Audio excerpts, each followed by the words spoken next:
യേശുക്രിസ്തുവിൻ്റെ നിസ്തുല്യവും ധന്യവുമായ നാമത്തിൽ റീമാ വചനധ്യാനത്തിലേക്ക് പ്രഭാത വന്ദനത്തെ അറിയിക്കുന്നു. കർത്താവ് നിങ്ങളെല്ലാവരെയും ധാരാളമായി അനുഗ്രഹിക്കുകയും സഹായിക്കുകയും ചെയ്യട്ടെ.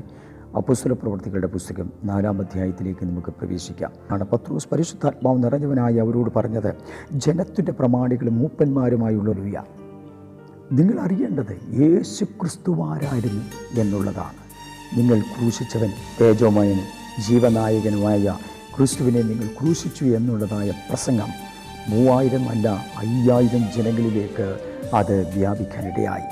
ലുദിയുടെ ഹൃദയം തുറന്ന ദൈവത്തിൻ്റെ സാന്നിധ്യം പത്രോസിൻ്റെ ഒറ്റ പ്രസംഗത്തിൽ 5000 വ്യക്തികളിലേക്ക് തൊട്ട് പകരുവാനിടയായി.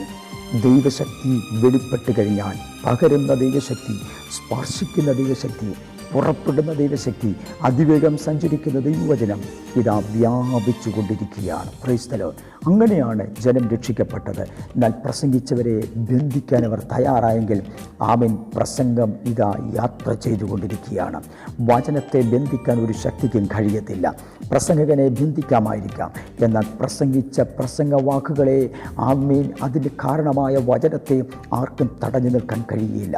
വചനം അതിവേഗം സഞ്ചരിക്കും. വചനം തൻ്റെ ക്രിയ നടത്തും. അത് എൻ്റെ വായിൽ നിന്ന് പുറപ്പെട്ടതെങ്കിൽ എൻ്റെ ഇഷ്ടം നിറവേറ്റിയിരിക്കും. അതെൻ്റെ ഹിതമൊക്കെ നിവർത്തിക്കുന്നതാണ്. വെറുതെ എൻ്റെ അടുക്കൽ മടങ്ങി വരത്തില്ല. മടങ്ങി വരുന്നത് മുഴുവനും ആത്മാക്കളാണ്. അതുകൊണ്ട് വചനത്തിൻ്റെ ശക്തിയുടെ മഹത്വം, അതിൻ്റെ മഹാത്മ്യം നമുക്ക് മനസ്സിലാക്കാൻ കഴിയുന്നത് ഇവിടുത്തെ പ്രസംഗത്തിലൂടെയാണ്. അതുകൊണ്ടാണ് വചനം പ്രസംഗിക്കുക എന്ന് തിരുവചനം നമ്മെ ഓർമ്മപ്പെടുത്തുന്നത്.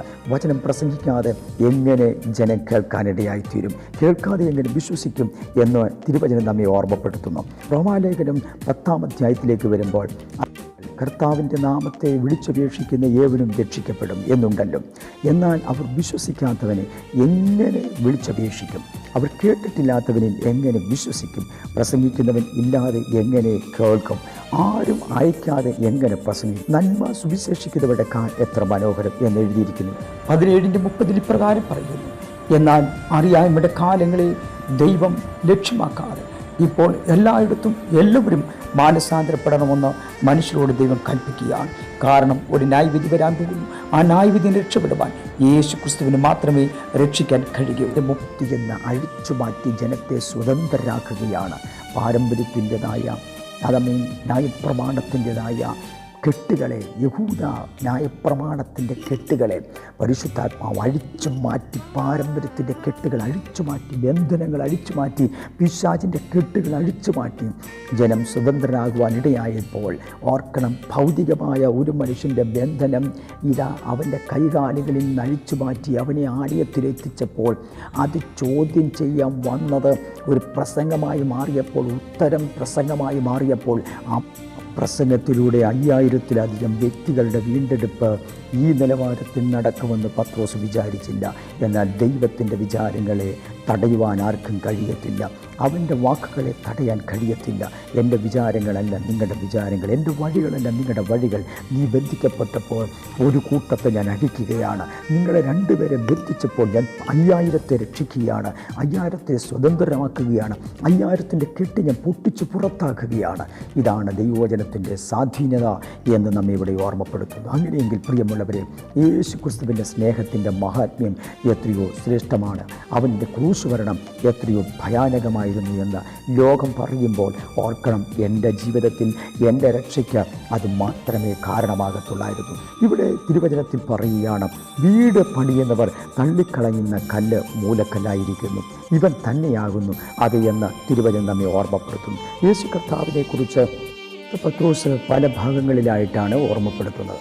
ഇതിൻ്റെ 1-ാം ലേഖനം 2-ാം അധ്യായം അതിൻ്റെ 4 മുതലുള്ള വാക്യങ്ങളിൽ ജീവനുള്ള കല്ലാണ്, ആണിക്കല്ലാണ്, മൂലക്കല്ലാണ്, ജീവനുള്ള കല്ലാണ് എന്നൊക്കെ നമുക്ക് നന്നായി ഓർമ്മപ്പെടുത്തുന്നുള്ളൂ. മാത്രമല്ല, തള്ളിക്കളഞ്ഞ കല്ലാണ്, വിലയേറിയ കല്ലാണ്, സിയോണിലിട്ടിരിക്കുന്ന കല്ലാണ്, ശ്രേഷ്ഠവും മാന്യമായ മൂലക്കല്ലാണ് എന്ന് കർത്താവിനെക്കുറിച്ച് ഇവിടെ ഓർമ്മപ്പെടുത്തുകയാണ്.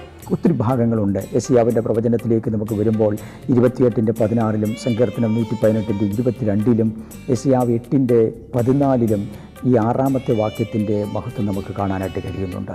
അതുപോലെ തന്നെ എഫേസ്യ ലേഖനം 2:20 മുതൽ 21 വരെയും നമ്മൾ വായിക്കുമ്പോഴും റോമാലേഖനം 10:11 മുതൽ 13 വരെയുള്ള ഭാഗങ്ങളിലും സിയോനിൽ ഇട്ട മൂലക്കല്ല് അവിടെ കാണാൻ കഴിയും. സ്വർഗീയ യെരൂശലേമിൻ്റെ കല്ലായിട്ട് എബ്രായ ലേഖനം 12:22 മുതൽ 23 വരെയുള്ള ഭാഗങ്ങളിലും ഈ കല്ലിനെ നമുക്ക് കാണുവാനായിട്ട് കഴിയുന്നുണ്ട്. മാത്രമല്ല വിലയേറിയ കല്ലാണ്, തടങ്കൽ പാറയായിരുന്നു. അവിശ്വാസികൾക്ക് ക്രിസ്തു തടങ്കൽ പാറയായിരിക്കുന്നത് നമുക്ക് 8-ാമത്തെ വാക്യത്തിൽ അവിടെ ഓർമ്മപ്പെടുത്തുക.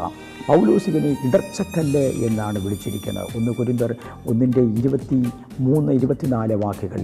വിശ്വാസികൾക്ക് ക്രിസ്തു രക്ഷകനാണ്, അവിശ്വാസികൾക്ക് അവൻ ന്യായാധിപനാണ്.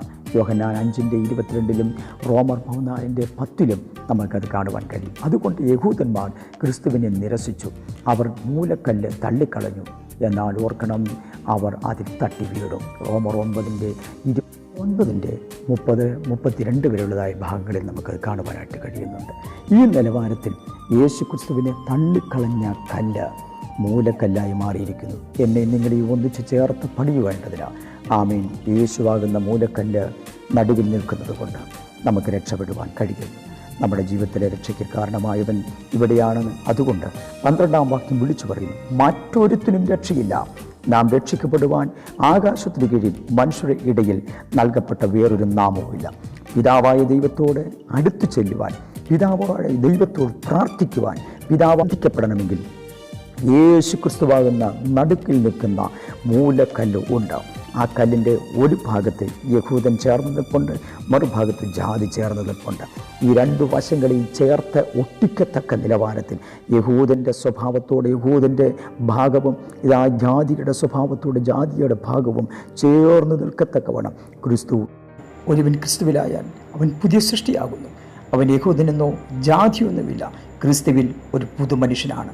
പുതിയതായി ജനിക്കുക, യേശുവിനെ രക്ഷകനായി കർത്താവായി സ്വീകരിക്കുക, എല്ലാ പാരമ്പര്യ ബന്ധനങ്ങളെയും നിന്നു അകന്ന് ഒരു പുതിയ ജീവിതം നയിപ്പാൻ, നിത്യതയ്ക്ക് അവകാശിയാകുവാൻ, ജീവൻ്റെ പുസ്തകത്തിൽ പേരെഴുതിയവരുടെ കൂട്ടത്തിൽ കാണുവാൻ, കർത്താവിൻ്റെ വരവിന് വേണ്ടി എടുക്കപ്പെടുവാൻ ഇത് മാത്രമാണ് ഏക വഴി.